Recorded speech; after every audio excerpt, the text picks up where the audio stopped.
Olá, meu nome é André Gonçalves, sou advogado especializado em Direito de Família e Sucessões e hoje vamos conversar um pouco sobre um regime de bens chamado separação total de bens. A separação total de bens é um dos regimes de casamento do nosso ordenamento jurídico, das nossas leis. Nós temos 4 regimes. A comunhão parcial de bens, a mais comum, a comunhão universal de bens, temos também a separação total e a participação final nos aquestos. A separação total de bens é um excelente regime do nosso ordenamento jurídico.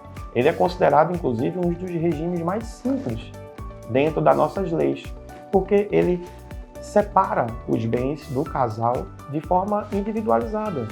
O regime de separação de bens, ele é subdividido, podemos dizer assim, em 2. Ele pode ser a separação total de bens convencional, que é aquele onde você e o seu companheiro ou companheira, você as combina em casar naquele regime.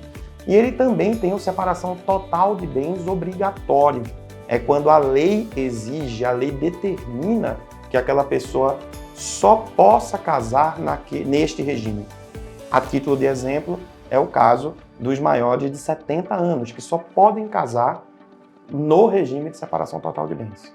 Neste regime, como falado, este regime ele é subdividido, no obrigatório e no convencional. Quando estamos tratando de um divórcio ou da administração desses bens durante o curso do casamento, nós temos que no convencional, o que está no nome de cada um pertence a cada um. E nesse caso, se divorciando, os bens que pertencerem a determinada pessoa vão ser daquela pessoa e os que pertencem àquela outra pessoa serão dela, tá? Já na separação obrigatória de bens, existe uma súmula do STF, a 377, que determina que os bens adquiridos durante a constância do casamento, na separação obrigatória, serão partilhados na proporção da ajuda de cada um para adquirir aquele bem. Então, existem efeitos diferentes a depender da subdivisão da separação total de bens no qual você está casado. Quando tratamos de herança, e aí é com o falecimento do seu companheiro, da sua companheira ou do seu cônjuge, também temos efeitos diferentes para o regime de separação total, para os sub-regimes de separação total. O sub-regime de separação total convencional e o sub-regime de separação total obrigatória. No convencional, é importante entender que todos os bens ali são particulares, pertencem a cada um de vocês, a cada um deles. Então, a pessoa que faleceu, ela tem os bens particulares e você que sobreviveu, o cônjuge ou companheiro, vai herdar esses bens em concorrência com os filhos que essa pessoa deixou, tá? Então, tem um apartamento e tem 2 filhos, você vai concorrer, esse bem vai ser dividido por 3, tá? No sistema do regime de separação obrigatória, muda um pouquinho. Você não concorre para os bens particulares. Porém, todos os bens adquiridos na constância do casamento, você tem metade deles.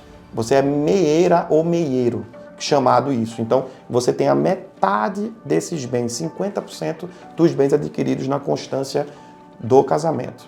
Você pode perguntar agora, André, mas como fazer isso tudo ser muito seguro para mim na hora do casamento? E qual é a melhor forma de casar nesse regime de forma segura? Na verdade, só existe uma maneira de casar no separação total de bens de forma convencional, que é fazendo uma escritura pública de pacto antinupcial em qualquer cartório de notas. Você faz esse documento no cartório de notas e leva esse documento antes de casar, tá? O nome do documento é pacto antinupcial, tá? Para casar no regime de convencional de bens, separação total convencional de bens. O separação total obrigatório, o nome já diz, ele é obrigatório, não precisa do pacto antinupcial. Você é obrigado por lei a casar neste regime. E aí, nesse caso, você não precisa desse documento. Para maiores informações, acesse os nossos canais de comunicação que vão estar aqui na descrição do nosso vídeo ou consulte um advogado de sua confiança.